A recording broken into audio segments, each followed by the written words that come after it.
آپ کو تاریخ میں جا کے دیکھنا پڑے گا کہ خود سیدنا علی نے جب خلافت سنبھالی یا جب خلافت ان کے پاس نہیں تھی تو انہوں نے اپنے بارے میں کیا بیان کیا. اسی طرح کا معاملہ، یہی اصول سیدنا حسین کے بارے میں ہونا چاہیے، یہی اصول سیدنا حسن کے بارے میں ہونا چاہیے، یہی اصول معاویہ رضی اللہ عنہ کے بارے میں ہونا چاہیے. یعنی سب لوگ اپنا کیا موقف بیان کر رہے ہیں، وہ اس وقت کی سیاست کے میدان میں ہیں، اپنی رائے بیان کر رہے ہیں، اپنا نقطہ نظر بیان کر رہے ہیں، اپنا استحقاق بھی بیان کر رہے ہیں. اگر کہیں بیان کر رہے ہیں تو یہ بتائیے. اس سے پہلے بھی آپ نے یہ سوال کیا تھا تو میں نے یہ پوچھا تھا کہ میں ایک طالب علم ہوں، ذرا مجھے کسی مستند تاریخی روایت میں بتا دیجئے کہ سیدنا حسین رضی اللہ عنہ نے خود ان میں سے کوئی بات کہی ہو. یعنی یزید کی یہ فرد قرار داد جرم بیان کی ہو تو مجھے بتا دیں کہاں بیان کی ہے، یا یہ کہا ہو کہ امرہم شورا بینہم کے تقاضے پورے نہیں ہو رہے، جمہوری حکومت قائم نہیں ہو رہی تو اس وجہ سے میں میدان میں اترا ہوں. تو اس طرح کی کوئی چیز اگر کہنی ہے تو ان بزرگوں کو پہلے کہنی ہے. ہم اپنے تخیلات کے گھوڑوں پر پرواز کر کے نئی دنیایں دریافت کر کے نہیں لا سکتے. تاریخ یہ تقاضا کرے گی کہ آپ یہ بتائیے کہ ان کا موقف کیا تھا. اس وقت کی دنیا میں آپ کے سیاسی رہنما ہیں، روز اپنے موقف بیان کرتے ہیں، اس میں بھی بعض اوقات افواہیں اڑ جاتی ہیں. ابھی میں آج دیکھ رہا تھا کہ ہمارے ملک کے وزیر اعظم جو اس وقت وزیر اعظم ہیں وہ یہ بیان فرما رہے ہیں کہ فلاں اور فلاں معاملے میں میرا جو موقف بیان کیا گیا ہے وہ میرا موقف نہیں ہے. تو بارہا ایسا ہو جاتا ہے کہ اس دنیا میں، یعنی جس میں ریڈیو ہے، ٹیلی ویژن ہے، سوشل میڈیا ہے، معلوم نہیں کیا کیا ذرائع ہیں، ایک طوفان ہے، ہر طرف کیمرے موجود ہیں، وضاحت کی ضرورت پڑتی ہے نا. تو میں تو وضاحت کی بات نہیں کہہ رہا، میں تو یہ کہہ رہا ہوں کہ مجھے ذرا دکھا دیجئے کہ ان میں سے کون سی بات انہوں نے فرمائی ہے. تو جو لاکھوں لوگ وہ موقف بیان کر رہے ہیں، آپ خود فرماتے ہیں اتنا بڑا جمع غفیر، ظاہری بات ہے آسمان سے تو اتر کے آئے نہیں، نہ کسی میدان میں جمع ہو کے سب مل کے جھوٹ بولیں گے. یہ لاکھوں کروڑوں لوگ دنیا بھر میں جو عزاداری کرتے ہیں، ماتم کرتے ہیں، دنیا کو یہی مقدمہ بتاتے ہیں، تو یہ مقدمہ آخر پیچھے نسلوں نے ان کو پہنچایا ہوگا. اب یہ دیکھ لیجئے، یہ بھی ایک دلچسپ سوال ہے. یعنی ایک واقعہ پیش آیا ہے جس کو غدیر خم کا واقعہ کہا جاتا ہے. ایک تالاب پر رسالت باب صلی اللہ علیہ وسلم نے پڑاؤ کیا اور وہاں ایک واقعہ پیش آیا ہے. اس میں جو بات کہی گئی ہے وہ بات ہمارے ہاں بھی موجود ہے، وہ اہل تشیع کے ہاں بھی موجود ہے. اس کو سمجھنے کا ایک عمل کئی صدی بعد شروع ہوتا ہے اور پھر اس کے بعد وہ ایک عقیدہ بنتا چلا جاتا ہے. تو ہر چیز جو کہی جاتی ہے اس طرح نہیں ہوتا کہ بہت لوگ کہہ رہے ہیں تو یہ اجماع ہو گیا، تواتر ہو گیا. بھائی اس کو پوری تاریخ میں دیکھنا پڑے گا نا، یہ کب وجود پذیر ہوئی ہے، کب اس کی پیدا ہوئی ہے، کہاں سے ہوئی ہے، کہاں سے پھوٹی ہے، پھر اس کے بعد دیکھیں گے. یہ آپ کے علم میں ہے کہ میں جب سنت پر تحقیق کر رہا تھا تو دائیں بائیں سے ہر طرف یہی معلوم ہوتا تھا کہ بچہ پیدا ہو جائے تو اس کو اپنی آغوش میں لے کر اس کے کان میں اذان کہنی چاہیے، ایک کان میں اذان دوسرے میں اقامت. تحقیق کی تو معلوم ہوا کہ کوئی بنیاد نہیں ہے اس کی. مسلمان پہلی 3 صدیوں میں واقف ہی نہیں تھے ذرا سے اس سے. تو اس لیے اس طرح کی بہت سی چیزیں ہوتی ہیں جن کو جب آپ پوری تاریخ میں رکھ کے دیکھتے ہیں تو اس وقت یہ واضح ہوتا ہے کہ یہ چیز کیسے پیدا ہو جاتی ہے. ہم نے جب آنکھ کھولی تو ہمیں تو یہی معلوم ہوتا تھا کہ بس آدمی مرا ہے تو اس کے بعد گھر والوں کو بھی خرچ کر کے مر جانا ہے، کہ ان کے 5-7 جمعراتیں کرنی پڑیں گی، وہ ایک کل شریف پڑھنا پڑے گا، پھر چہلم پر جا کر کہیں نجات حاصل ہوگی.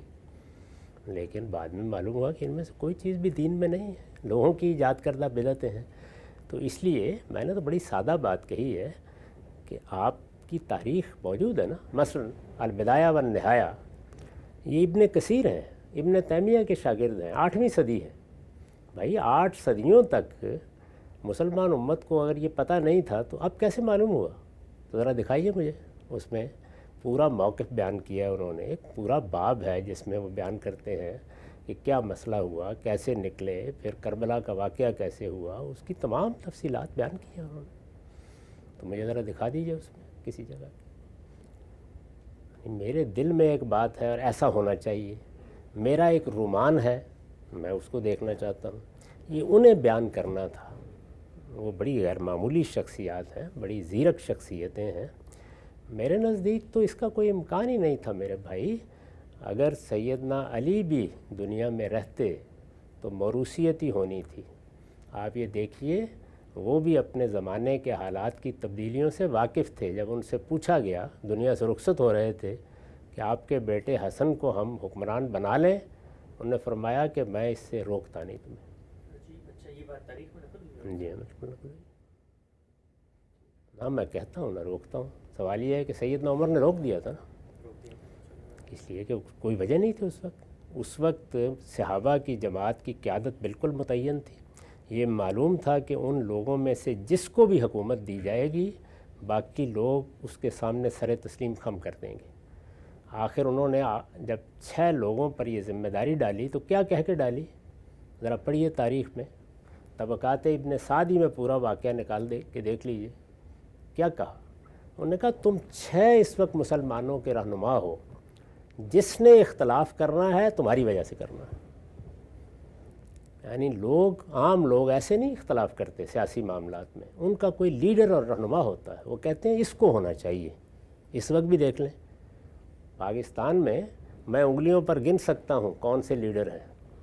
جہاں کہیں بھی آپ لوگوں سے پوچھیں گے انہی کے بارے میں لوگ کہیں گے کہ ان کو ہونا چاہیے. یعنی اگر آپ کوئی سروے کریں تو لوگ بتا دیں گے آپ کو. تو جن لوگوں کو ہونا چاہیے وہ انہوں نے فرمایا یہ 6 ہیں. یہ 6 کوئی شورا نہیں تھی, یہ کوئی پارلیمنٹ نہیں تھی. یہ 6 وہ لوگ تھے جو خلافت کے امیدوار ہو سکتے تھے. تو انہوں نے کہا کہ تم بیٹھ کے فیصلہ کرو. پہلا فیصلہ تمہیں کرنا ہے کہ تم کس پر اعتماد کرتے ہو. اور آپ دیکھیے وہاں کیا ہوا. عبد الرحمن بن عوف نے بیٹھتے ہی یہ کہا کہ بھائی پہلے تعداد کم کرتے ہیں, 3 کے حق میں دستبردار ہو جائے. ان کے ایما پہ ہو گئے, باقی 3 رہ گئے. انہوں نے کہا میں اپنے آپ کو خود دستبردار کرتا ہوں, مجھے حق دے دو کہ میں تم دونوں میں سے فیصلہ کر دوں. تو یہ اصل میں وہ جو زعماء جمع ہوئے ہیں, پہلے انہوں نے اپنے آپ کو وہاں کھڑا کیا کہ ہم کس پر متفق ہوتے ہیں. پھر اس کے بعد لوگوں سے جا کے پوچھیں گے. پھر وہ نکلے بازاروں میں, ان پہ لوگوں سے بھی پوچھا. تو اس لیے میں بار بار عرض کر رہا ہوں کہ جمہوریت کے لیے ناگزیر ہے کہ وہ لوگ ہونے چاہیے جن سے یا تو آپ براہ راست رائے لے سکیں. یہ مجھے بتائیے کہ ممکن ہے؟ یہ تو اب سے 100 سال پہلے ممکن نہیں تھا, ابھی ممکن ہوا ہے. نئے مواصلات کے ذرائع پیدا ہوئے ہیں. ایک بڑی سلطنت میں آپ پورے امریکہ سے چاہیں تو ووٹ لے لیں, رائے لے لیں. تو یہ ووٹ لینا کوئی یہ نہیں کہ انسان کو سوجا نہیں, کیسے لی جائے؟ پرانے طریقے یہی تھے, قبیلے ہیں, ان کے سردار جمع ہو جائیں سارے کے سارے. چلیے ان کے درمیان میں اگر اتفاق ہو جاتا ہے. ابھی آپ افغانستان میں, آپ کو یاد ہے نا, ایک جرگہ ہوتا ہے خاص, قبائلی سرداروں کا جرگہ ہے, وہ بیٹھ کے فیصلہ کر دے گا. رسول اللہ صلی اللہ علیہ وسلم کے بعد کیا ہوا؟ آپ کی دعوت نے مہاجرین اور انصار میں ایک قیادت پیدا کر دی. گن کے دیکھ لیجئے وہ کون لوگ تھے. ابو عبیدہ بن الجراح ہیں, معاذ بن جبل ہیں, صدیق و فاروق تو خیر گلہائے سرسبد ہیں, سیدنا عثمان ہیں, سیدنا علی ہیں, زبیر رضی اللہ عنہ ہیں, طلحہ, یہی لوگ ہیں. عبد الرحمن بن عوف ہیں. یہ کوئی 8 10 12 لوگ ہیں جن کے بارے میں معلوم ہے کہ یہ اس وقت اصل میں مسلمانوں کی وہ جو جماعت پیدا ہوئی ہے, 1,20,000 کے قریب زیادہ سے زیادہ تعداد بیان کی جاتی ہے. ہمارے ہاں ایک چھوٹی سی کانسٹیٹنسی میں 2-2.5 لاکھ 3 لاکھ لوگ ہوتے ہیں. 1,20,000 کے قریب لوگ ہیں, اور جزیرہ نما عرب کی حد تک ہے. تو یہ لوگ فیصلہ کر دیں گے, لوگ مان لیں گے. اور یہ سب کے سب ہجرت کی وجہ سے مدینہ میں جمع ہوئے تھے. اسی لیے مدینہ ہی کی حد تک لوگوں کی رائے, لوگوں کی یعنی ان زعماء کی رائے لینا بالکل ممکن تھا. صورتحال تبدیل ہو گئی, صحابہ پھیل گئے, تابعین کی بڑی جماعت وجود میں آ گئی, سلطنت 3 بر اعظموں تک پہنچ گئی, لاکھوں لوگوں کا اضافہ ہو گیا. اب اس کے بعد کیا طریقہ اختیار کیا جائے؟ تو کوئی طریقہ نہیں تھا. جس کے ہاتھ میں بھی اقتدار آتا اس کو ملوکیت ہی قائم کرنی تھی, کوئی اور چارہ نہیں تھا. اچھا ذرا لیڈروں پر نگاہ ڈال کے دیکھیے. یعنی باقی سارے کے سارے لوگ دنیا سے رخصت ہو گئے تھے, لیڈر کون تھے؟ جب یزید کی نامزدگی ہوئی ہے, ابو بکر کے بیٹے عبد الرحمن رضی اللہ عنہ, عبد الرحمن بن ابی بکر, یعنی وہ لوگ معاویہ رضی اللہ عنہ نے گن کے بتایا نا کہ یہ لوگ ہیں جن کے درمیان اختلاف ہوگا. عمر رضی اللہ عنہ کے بیٹے عبداللہ ابن عمر دیکھیے نا. زبیر رضی اللہ عنہ کے بیٹے عبداللہ ابن زبیر. علی رضی اللہ عنہ کے بیٹے حسن اور حسین. تو بھائی موروثیت وجود میں آ چکی تھی, کوئی چارہ نہیں تھا اس کے سوائے. یاد رکھیے ہمیشہ, اگر آپ ایسے نمائندگان یا ایسے ریپرزنٹیٹیو کا ایوان نہیں بنا سکتے کہ جس پر لوگوں کا اعتماد ہو اور یہ کہا جا سکے کہ یہ فی الواقع ریپرزنٹیٹیو نمائندہ لوگ ہیں, اگر نہیں بنا سکتے جمہوریت نہیں آ سکتی. پھر ملوکیت ہی آئے گی. وہی بہترین نظام ہوتا ہے. سیاست میں پہلا فیصلہ سیاسی استحکام کے حق میں کیا جاتا ہے. تو اس لیے جو بھی آتا اس کو یہی کرنا تھا. وہ بڑے زیرک لوگ تھے, وہ حالات کو دیکھ چکے تھے, جو کچھ تبدیلی آ گئی تھی اس کو بھی دیکھ چکے تھے, اس میں کوئی اور راستہ ہی نہیں تھا. یہی اس وقت کے رہنما تھے. سب کے سب ان جلیل القدر لوگوں کے بیٹے ہیں جو اقتدار سنبھال چکے تھے اس سے پہلے, یا جن کی کوئی حیثیت تھی اس معاملے میں. تو اس لیے میرے نزدیک یہ صرف رومانوی باتیں ہیں, ان کی کوئی حقیقت نہیں. سب سے بڑا یہ اہم اور بڑا منفرد نقطہ ہے, مشکل ہے ہضم کرنا, لیکن قاضی صاحب کی زبانی آج ہم نے سن لیا ہے. اس پہ انشاءاللہ مزید غور و فکر بھی کریں گے. یہ جو بحث تھی قاضی صاحب 6 نشستوں میں پائے تکمیل تک پہنچ رہی ہے. پھر میں انشاءاللہ اس پوری بحث کے بعد 100 کے قریب وہ سوالات ہیں جو غامدی صاحب کے اس پورے موقف پہ اور گزشتہ اس سے پہلے جو ہم نے معاویہ ایک منفرد زاویہ نظر اختلافات کو سمجھنے کا اس پر کی تھی, موصول ہوئے ہیں. ذرا تلخ نوعیت کی چیزیں ہیں, ایسی باتیں ہیں جو لوگ براہ راست غامدی صاحب سے اپنے جذبات کا اظہار کرنا چاہتے ہیں. ذرا تند و تیز اور رام صاحب نوکیلی کمنٹ سے میں چاہتا ہوں ایک ایک کر کے آپ کے سامنے رکھوں گا تاکہ ایک عام آدمی کا ذہن بھی آپ سمجھیں اور براہ راست اس الجھن کو بھی سلجھا دیں. آخری سوال آج کی نشست کا میں آپ سے پوچھنا چاہتا ہوں. دونوں طرف کا آپ نے موقف بتایا, پوری چیز ترتیب سے آگے بڑھی. جو دوسرا فریق ہے یزید کا اس زمانے میں, سیدنا حسین کے بارے میں آپ نے بتایا بھی سیاسی اختلاف ہے, ایک پس منظر موجود تھا, انہوں نے کوئی اقدام نہیں کیا, نکل گیا.